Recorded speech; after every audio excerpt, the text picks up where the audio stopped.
أعوذ بالله من الشيطان الرجيم بسم الله الرحمن الرحيم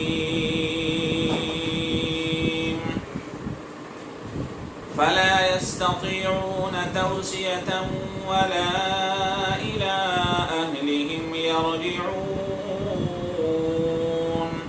ونفخ في الصور فإذا هم من الأجداث إلى ربهم ينسلون قالوا يا ويلنا من بعثنا من مرقدنا هذا ما وعد الرحمن وصدق المرسلون إن كانت إلا صيحة واحدة فإذا هم جميع لدينا محضرون فاليوم لا تظلم نفس شيئا ولا تجزون إلا ما كنتم تعملون إن أصحاب الجنة اليوم في شغل فاكهون هم وأزواجهم في ظلال على الأرائك متكئون لهم فيها فاكهة ولهم ما يدعون سلام قولا من رب رحيم صدق الله العظيم.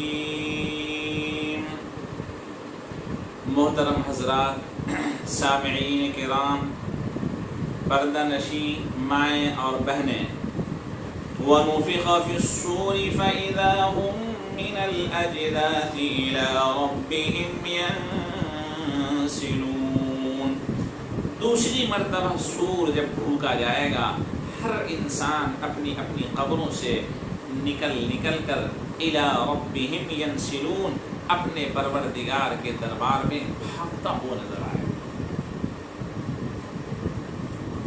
حضرت عائشہ رضی اللہ تعالی عنہ نے ایک دفعہ پوچھا تھا آقا صلی اللہ علیہ وسلم سے کہ اس کی کیا کیفیت ہوگی. آقا نے فرمایا کہ ہر انسان اپنی قبروں سے ننگا اٹھایا جائے گا. تو فرمایا کہ یا رسول اللہ صلی اللہ علیہ وسلم پھر اس وقت ایک انسان دوسرے انسان کو دیکھیں گے. آقا نے فرمایا عائشہ اس وقت ایک دوسرے کو دیکھنے کی فرصت کہاں ہوگی. ہر انسان اپنے اعمال اور حساب و کتاب کے سلسلے میں اتنا فکر مند ہوگا کہ ایک دوسرے کو دیکھنے کی فرصت تک نہیں ہوگی. اتنا خطرناک ہولناک منظر ہوگا. بلکہ قرآن پاک میں ہی دوسری جگہ یہ کہا گیا ہے یوم ترونها تذهل كل مرضعة عما أرضعت وتضع كل ذات حمل حملها وترى الناس سكارى وما هم بسكارى ولكن عذاب الله شديد. اتنا خطرناک زلزلہ ہے قیامت کا کہ تم دیکھو گے ہر دودھ پلانے والی ماں اپنے دودھ پیتے بچے کو پھینک دے گی. جس کے پیٹ میں حمل ہوگا، بچے ہوں گے، وہ حمل کو گرا دے گی. اتنا خطرناک ماحول ہوگا. اور تم لوگوں کو دیکھو گے کہ وہ بے ہوش ہیں، پاگل بنے ہوئے ہیں. حقیقت میں ایسا نہیں ہوگا، بلکہ اللہ کا عذاب سخت ہوگا. اس بنیاد پہ ایسا لوگ کریں گے، خواتین ایسا کریں گی. یہاں لوگ اپنی اپنی قبروں سے اٹھ کر رب ذوالجلال کے دربار میں سب جمع ہو جائیں گے. یہ قادر مطلق کی کتنی بڑی طاقت ہوگی کہ ایک آواز پر کائنات کے اربعہ ارب انسان اللہ کے دربار میں حاضر ہو جائیں گے. قالوا یا ویلنا من بعثنا من مرقدنا. وہ لوگ یہ کہیں گے کس چیز نے ہمیں اپنی قبروں سے بیدار کر دیا، نیند سے بیدار کر دیا. ہم تو کتنا اچھا اسی حال میں تھے. قبر کے جو عذاب ہوں گے ان کے اوپر اس سے کہیں خطرناک عذاب اب ان کو درپیش ہوں گے. اسی لیے وہ کہیں گے کہ قبر ہی بہتر تھی. کون ہمیں جگا دیا اپنی نیند سے، کون اٹھا دیا. اس لیے کہ وہاں تو کم عذاب تھا، 20-25% تھا، یہاں تو اب 80-90% عذاب کا سامنا ہے۔ حدیث شریف میں آتا ہے صلی اللہ علیہ وسلم کہ میدان محشر میں لوگ پسینے سے شرابور ہوں گے، کسی کو کمر تک، کسی کو یہاں تک، اور کسی کو یلجمہ الجامن کے لفظ آئے ہیں کہ یہاں ہونٹ تک، لگام تک پسینہ ہوگا، اسی میں وہ ڈوبا ہوا ہوگا۔ ہر انسان اپنے اعمال کی بنیاد پر پسینے میں ڈوبا ہوا ہوگا۔ کفار و مشرکین کہیں گے کتنا اچھا قبر ہی میں تھا، جو پریشانی دقتیں تھی جھیل رہے تھے، اٹھا کر جب کسی نے یہاں جمع کر دیا اس سے سخت پریشانی کا سامنا ہے۔ حدیث شریف میں یہ بھی آتا ہے کہ اتنی سختی ہوگی، اتنی گرمی کا احساس ہوگا کہ ہر انسان سایہ تلاش کرے گا، اور آقا نے فرمایا 7 لوگوں کے علاوہ کوئی اللہ کے عرش کے سائے میں نہیں ہوگا، اور خدا کے عرش کے سائے کے علاوہ وہاں کوئی سایہ بھی نہیں ہوگا۔ 7 یظلهم اللہ فی ظلہ یوم لا ظل الا ظلہ، ایسے 7 لوگ ہوں گے اس دن اللہ کے عرش کے سائے میں کہ اس سائے کے علاوہ کوئی سایہ نہیں ہوگا۔ انصاف والا بادشاہ، پاک دامن انسان، مرد ہو یا عورت ہو، دو دوست آپس میں دوستی کرنے والے، اللہ کے لیے، اللہ ہی کے لیے الگ ہونے والے، ایسا نوجوان جو خدا کی عبادت میں پروان چڑھتا ہو، وَرَجُلٌ قَلْبُهُ مُعَلَّقٌ بِالْمَسَاجِدِ، ایسا انسان جس کا دل اللہ کی مسجدوں سے لٹکا ہوا ہو، ابھی نماز پڑھ کے آئے پھر فکر ہو کہ ابھی نماز میں جانا ہے۔ اس طرح کے الفاظ حدیث میں آئے ہیں، لہذا اللہ تبارک و تعالی سب کی اس ہولناکی سے حفاظت فرمائے۔ هذا ما وعد الرحمن وصدق المرسلون، ان سے یہ کہا جائے گا کہ یہ رحمان کا وہ وعدہ ہے جو اس نے کیا تھا، اور رسولوں نے سچی بات کہی تھی کہ ایک دن قیامت آنی ہے۔ وَإِن كَانَتْ إِلَّا صَيْحَةً وَاحِدَةً فَإِذَا هُمْ جَمِيعٌ لَدَيْنَا مُحْضَرُونَ، ایک سخت قسم کی آواز ہوگی، سارے کے سارے لوگ اللہ کے دربار میں، خدا کہہ رہا ہے محضرون، حاضر کر دیے جائیں گے، اور اس دن خدا کی طرف سے اعلان ہوگا فَالْيَوْمَ لَا تُظْلَمُ نَفْسٌ شَيْئًا وَلَا تُجْزَوْنَ إِلَّا مَا كُنْتُمْ تَعْمَلُونَ، آج کسی جان پر کوئی ظلم نہیں ہوگا۔ ہم اور آپ تھوڑے موڑے پیسوں کے خاطر، تھوڑی سی کمائی کی خاطر، باپ بیٹا کے ساتھ، بیٹا باپ کے ساتھ، ماں بیٹی کے ساتھ، بیٹے ماں کے ساتھ، بیویوں کے ساتھ، بہنوں کے ساتھ ناانصافی کر لیتے ہیں۔ خدا کا اعلان ہوگا، بے سینگ والی بکری کو اگر سینگ والی بکری نے مارا ہوگا خدا سامنے کر دے گا اور کہے گا بے سینگ والی بکری سے، حکم ہوگا کہ تم آج اس کو مارو۔ مارنے کے بعد خدا دکھلا دے گا، اے کائنات کے لوگوں دیکھ لو میرا انصاف کیسا ہے۔ اب اس کے بعد ان دونوں کو مٹی کر دیا جائے گا تاکہ لوگ انصاف قائم کرنے والے کے انصاف کو سمجھ سکیں کہ بغیر انصاف کے آج کوئی چارہ کار نہیں ہے۔ ان اصحاب الجنة اليوم فی شغل فاکہون، اب یہاں سے اللہ جنت والوں کا تذکرہ کر رہا ہے کہ جنت والے مزے میں ہوں گے، کھیل کود میں لگے ہوئے ہوں گے۔ چونکہ دنیا میں بڑی مشقت اٹھائی تھی، پریشانیاں اٹھائی تھی، لوگوں کی باتیں سنی تھی، صبر کیا تھا، کمزور تھے، ضعیف تھے، فقیر تھے، لیکن اللہ کو ہمیشہ اپنے دل میں جگہ دی۔ محمد الرسول اللہ صلی اللہ علیہ وسلم کی سنت کو اپنی آنکھوں کا سرما بنایا تھا۔ خدا کہتا ہے فی شغل فاکہون، مزے میں ہوں گے، کھا پی رہے ہوں گے، ہنس کھیل رہے ہوں گے۔ ہم وازواجہم فی ظلال علی الارائک متکئون، خدا کہہ رہا ہے کہ وہ اور ان کی بیویاں مسہریوں پر سائے کے اندر تکیہ لگائے ہوئے آرام سے بیٹھے ہوئے ہوں گے، کتنا مزہ آئے گا۔ اسی لیے جو صدر نشی بنائے جاتے ہیں یہاں پہ مسند گاؤں تکیے رکھے جاتے ہیں، یہ ایک شرف کی بات ہے، عزت کی بات ہوتی ہے۔ لَهُمْ فِيهَا فَاكِهَةٌ وَلَهُمْ مَا يَدَّعُونَ، ان کے لیے ہر طرح کے میوے ہوں گے، اور جو مطالبہ کریں گے پکاریں گے وہ ساری کی ساری چیزیں ان کے لیے حاضر کی جائے گی. کتنی بڑی مہمان نوازی ہوگی رب ذوالجلال کی طرف سے. اور خدا یہ کہتا ہے یہ ساری چیزیں دینے کے بعد، بلکہ حدیث میں یہ آتا ہے کہ خدا ایک پھل کے اندر ہزاروں ذائقہ پیدا کر دے گا.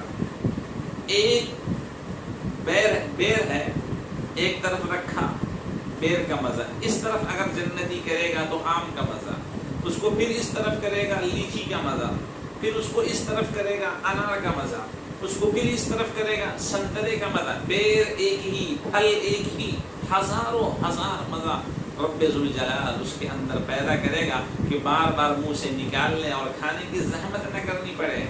بلکہ حدیث میں یہ آتا ہے کہ اللہ نے وہ چیزیں اس کے لیے پیدا کی ہیں کہ جو کوئی انسان کے دل میں اس کا احساس بھی پیدا نہیں ہو سکتا اور نہ کسی انسانی آنکھوں نے اس کو دیکھا تک ہوگا. بلکہ حدیث میں یہ بھی آتا ہے کہ جب جنتی سیر کرنے کے لیے نکلے گا سمندر کے کنارے تو مچھلیاں ان سے باتیں کریں گی، اور یہاں تک آتا ہے کہ مچھلیاں ان سے کہیں گی کیا تم مجھے کھانا چاہو گے.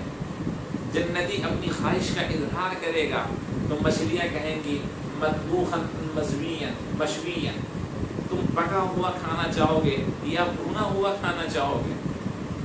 جنتی اپنی خواہش کا اظہار کرے گا.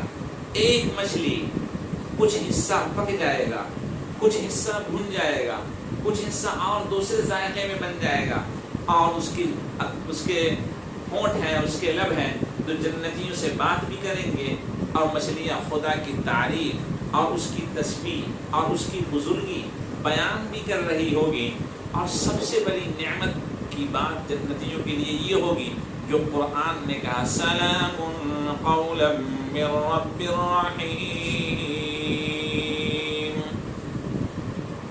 مہربان رب کی طرف سے اس کو سلام کہا جائے گا. آپ حضرات قرآن پاک پڑھتے ہیں، یہاں ایک اشارہ ہے.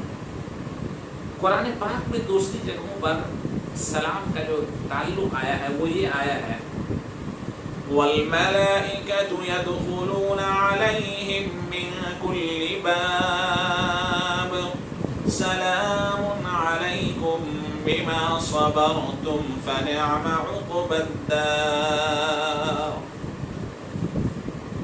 ملائکہ فرشتے ہر دروازے سے جنتی کے جو گھر ملے گا ہر دروازے سے داخل ہوں گے اور کہیں گے سلام علیکم بما صبرتم، تم پر اللہ کی رحمتیں ہوں، نوازشات تمہارے اوپر ہو اس بنیاد پر کہ تم نے صبر کیا دنیاوی زندگی میں پریشانیوں پہ.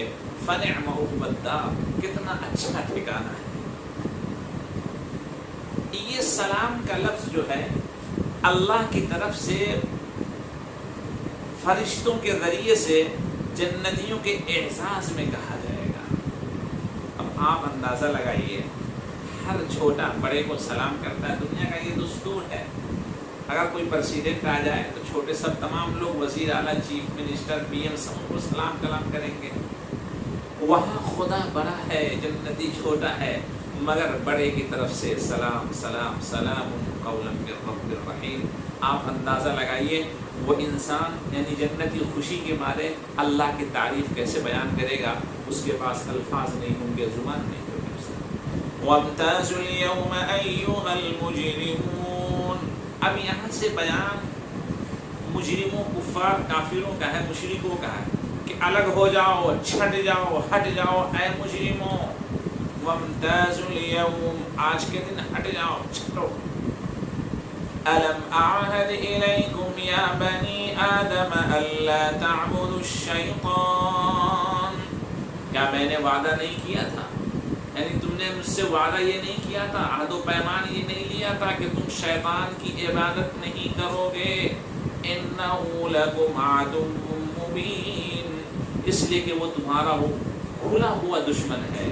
وَأَنِ اعْبُدُونِي، اور یہ بھی وعدہ لے چکے تھے ہم کہ تم میری عبادت کرو گے. هَذَا صِرَاطٌ مُسْتَقِيمٌ، یہ سیدھا راستہ ہے، مضبوط راستہ ہے. وَلَقَدْ أَضَلَّ مِنكُمْ جِبِلًّا كَثِيرًا أَفَلَمْ تَكُونُوا تَعْقِلُونَ. شیطان نے کتنی نسلوں کو تباہ و برباد کر دیا، گمراہ کر دیا، اس کا بھی تمہیں علم تھا۔ هذه جہنم التي كنتم توعدون، تم نے ان کی بات مانی، ہماری رحمت سے تم دور کر دیے گئے، اور یہ جہنم ہے جس کا تم سے وعدہ کیا جاتا رہا۔ اصلوها اليوم بما كنتم تکفرون، آج اس میں جلو جس کا تم انکار کرتے تھے۔ وہاں جہنمی جہنم میں ڈالے جائیں گے تو حدیث میں لکھا ہے کہ وہ خدا سے بھی لڑے گا۔ جب خدا یہ ثابت کر دے گا کہ تم غلط تھے، یہ تھے، وہ تھے، تو وہاں انکار کرے گا انسان۔ وَكَانَ الْإِنسَانُ أَكْثَرَ شَيْءٍ جَدَلًا، انسان بہت زیادہ لڑانا ثابت ہوا ہے، وہاں بھی لڑے گا خدا سے۔ خدا کہے گا اچھا میری قدرت کو سمجھ نہیں سکے۔ الْيَوْمَ نَخْتِمُ عَلَىٰ أَفْوَاهِهِمْ، آج ان کے منہوں پر ہم مہر لگا دیں گے۔ اب بتاؤ، لڑائی کر رہے تھے، انکار کر رہے تھے، زناکاری کی تھی، نہیں کیا تھا، اچھا، بدنگاہی کی تھی، نہیں کی تھی، اچھا، چوری کی تھی، نہیں کی تھی، غلط قدم کسی کی طرف بڑھایا تھا، نہیں بڑھایا تھا۔ الْيَوْمَ نَخْتِمُ عَلَىٰ أَفْوَاهِهِمْ، آج ہم ان کے منہوں پر مہر لگا دیں گے۔ وَتَشْهَدُ عَلَيْهِمْ أَلْسِنَتُهُمْ وَأَيْدِيهِمْ وَأَرْجُلُهُمْ بِمَا كَانُوا يَكْسِبُونَ، اور یہاں ہے وَتُكَلِّمُنَا أَيْدِيهِمْ وَتَشْهَدُ أَرْجُلُهُمْ بِمَا كَانُوا يَكْسِبُونَ، منہ پہ مہر، ہاتھ گواہی دیں گے۔ بولے گئے ہاں چوری کی تھی، غلط چیز کو چھوا تھا، کسی کی غلط عزت پہ حملہ آور ہوا تھا۔ آج مٹر گشتیاں لوگ کرتے ہیں، عیاشیاں کرتے ہیں، ہوٹلوں میں، گھروں میں چھپ کر کے رات کے اندھیروں میں، اور وہ سمجھتے ہیں کہ ہمیں کوئی نہیں دیکھ رہا ہے۔ ہاتھ جہاں پڑا، یہ ہاتھ خدا کے دربار میں گواہی دیں گے۔ تُكَلِّمُنَا أَيْدِيهِمْ، ہاں یہ ہاتھ فلاں فلاں غلط لڑکیوں پر، عورتوں پر پڑا تھا۔ وَتَشْهَدُ أَرْجُلُهُمْ بِمَا كَانُوا يَكْسِبُونَ، اور یہ پاؤں گواہی دیں گے جو وہ کام کیا کرتا تھا دنیا میں، جو کمایا ہے۔ قالوا انطقنا اللہ الذی انطق كل شيء، وہاں وہ غصہ ہوں گے کہ میرے خلاف تم گواہی دے رہے ہو، تو یہی سب کہیں گے کہ ہمیں گویائی اس اللہ نے عطا فرمائی، بولنے کی صلاحیت اس خدا نے عطا فرمائی، جس خدا نے ہر چیز کو بولنے کی صلاحیت عطا فرمائی ہے، اور کائنات کا ذرہ ذرہ بولنے پہ قادر ہے، چاہے اس کی بات کو ہم سمجھیں یا نہ سمجھیں، خدا کی تعریف اور تسبیح میں لگی ہوئی ہے۔ اب قرآن یہ کہتا ہے وَإِن مِّن شَيْءٍ إِلَّا يُسَبِّحُ بِحَمْدِهِ وَلَٰكِن لَّا تَفْقَهُونَ تَسْبِيحَهُمْ، ہر کائنات کا ذرہ اللہ کی تعریف اور تسبیح میں لگا ہوا ہے، چاہے تم ان کی تسبیح کو نہ سمجھتے۔ قرآن یہ کہتا ہے وَلَوْ نَشَاءُ لَطَمَسْنَا عَلَىٰ أَعْيُنِهِمْ فَاسْتَبَقُوا الصِّرَاطَ فَأَنَّىٰ يُبْصِرُونَ، اے نگاہوں سے بدنگاہی کرنے والے سنو قرآن کیا کہتا ہے، اگر ہم چاہتے تو ان کی آنکھوں کو لَطَمَسْنَا مٹا دیتے۔ کیسے بدنگاہی ہو رہی ہے، غلط غیر محرم پر نظر کیسے ڈالی جا رہی ہے۔ فَاسْتَبَقُوا الصِّرَاطَ، پھر وہ راستوں کی طرف تیزی کے ساتھ چلتے، فَأَنَّىٰ يُبْصِرُونَ، پھر کہاں وہ دیکھ پائیں گے، جب ہم نے روشنی چھین لی آنکھوں کی، تو کوئی پڑھنا بھی چاہے تو وہ کیسے پڑھ سکتا ہے بغیر روشنی کے، بغیر آنکھ کے۔ پھر دوسری بات کہی وَلَوْ نَشَاءُ لَمَسَخْنَاهُمْ عَلَىٰ مَكَانَتِهِمْ فَمَا اسْتَطَاعُوا مُضِيًّا وَلَا يَرْجِعُونَ، اور اگر ہم چاہتے تو ان کو انہی کی جگہ پر دھنسا کر رکھتے، فما استطاعوا مضيا، تو چلنا بھی چاہتے تو ایک قدم نہ بڑھا سکتے، ولا يرجعون، اور پلٹنا چاہتے تو پلٹ بھی نہیں سکتے۔ ومن نعمره ننكسه في الخلق افلا يعقلون۔ قرآن یہ کہہ رہا ہے کہ ہم جس کی عمر کو لمبی کرتے ہیں، 50، 55، 60، 65، 70، 80، 90، ننكسه في الخلق، پیدائشی طور پر ہم اس کو پھر پلٹا دیتے ہیں۔ یہ قرآن نے اتنی بڑی بات کہی کہ ہماری اور آپ کی آنکھیں کھل جانی چاہیے، اور ہمارے معاشرے میں جو ماؤں کی اور باپ کی، داداؤں کی عزت نہیں ہے، اس آیت کے ذریعے سے اس کی آنکھ کھل جانی چاہیے اور عزت بڑھ جانی چاہیے۔ حدیث شریف میں آیا ہے، عمر جس کو لمبی ملے نیکیوں کے ساتھ قابل مبارکباد، عمر لمبی ملے برائیوں کے ساتھ یہ عمر اچھی نہیں ہے، خراب۔ جس طرح بچے بچپنے میں ماں کے گود میں، ماں کے کپڑوں پر، باپ کے کپڑوں پر، باپ کی نیند کو خراب کرتے ہیں، اور ایک بات کو نہ جانے کتنی مرتبہ پوچھتے ہیں، اور ماں باپ محبت میں اس کا جواب دیتے ہیں۔ ننكسه في الخلق، اے نوجوان لڑکوں، بیٹوں، بیٹیوں، پوتوں، پوتیوں، سنو، تمہارے سامنے تمہارے باپ بھی اسی طرح ہو جائیں گے جیسے تم بچپنے میں تھے۔ ننكسه في الخلق، ایک دن تمہاری بھی باری آئے گی، تم بھی اس عمر کو پہنچو گے۔ تمہیں تو باپ نے بڑی تربیت دی، تعلیم دی، تہذیب اور ثقافت سکھلایا، ہو سکتا ہے کہ تم اپنی اولاد کو اتنا نہ سکھا سکے۔ ماں باپ نے تمہیں صبر سکھلایا، ہو سکتا ہے اتنا صبر تم نے اپنی اولاد کو نہ سکھایا ہو، تو پھر انتظار کرنا ان کی نافرمانی کا، اور انتظار کرنا ان کی بے رحمی کا، اور انتظار کرنا ان کی طرف سے بے جفائی کا، اور انتظار کرنا ان کی طرف سے بے وفائی کا۔ اس وقت یہ مت کہنا کہ باپ یاد آ رہے ہیں، ماں یاد آ رہے ہیں، دادا یاد آ رہے ہیں، دادی یاد آ رہے ہیں، اور ہر انسان اپنے ماں باپ کے ساتھ، اپنے دادا دادی کے ساتھ، اپنے نانا نانی کے ساتھ، اپنے بزرگوں کے ساتھ، محلے والوں کے ساتھ، مسلم غیر مسلم کے ساتھ، کوئی بھی انسان ہو، پڑوسی ہو، دور کا ہو، قریب کا ہو، عمر دراز ہو، وہ قابل عزت ہے، قابل احترام ہے، قابل رحم ہے، قابل معافی ہے۔ ہم اگر اس کو اختیار کریں گے، اللہ جب ہماری اس عمر پہنچائے گا، تو پھر ہمارے ساتھ بھی لوگ بھلائی اور نیکی کرنے کے لیے آگے بڑھیں گے، اپنے ہاتھ آگے بڑھائیں گے۔ امید ہے کہ ہماری آنکھیں کھل گئی ہوں گی، اور ہم اپنے بڑوں کا اکرام، ان کی عزت، ان کا احترام، اور ان کی بزرگی اور ان کی تعریف کا ہمیشہ خیال رکھیں گے۔ وآخر دعوانا ان الحمد للہ رب العالمین۔ السلام علیکم۔